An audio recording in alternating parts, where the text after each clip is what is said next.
বলে কখনো কেউ বলে বাংলাদেশের কোনো সন্তান বলতে পারে বালের বিজয় দিবস? বেজন্মা কোথাকার। শোন আদোসা তারেক, তুই নিজেকে রাজনীতিবিদ মনে করস, তুই নিজেকে সুস্থ মনে করস, তুই নিজেকে অনেক বড় পণ্ডিত মনে করস। আসলে তুই হইলি কি জানস? নিকৃষ্ট মানের দালাল। বাংলাদেশের মধ্যে নিকৃষ্ট মানের একটা পাচাটা হয়েছিস তুই। তোকে আমি 24-এর আগে যেমনটা চিনতাম, 24-এর পরে ঠিক উল্টোটা চিনি।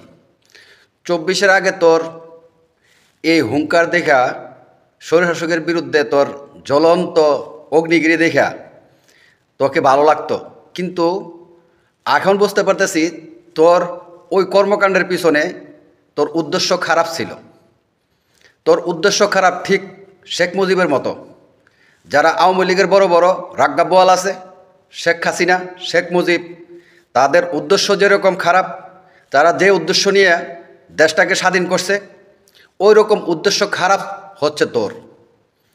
ইলিয়াস ভাইকে নিয়ে তুই কথা বলার আগে আগে তোকে নিজেকে পাল্লায় ওজন দিয়ে মাপবি।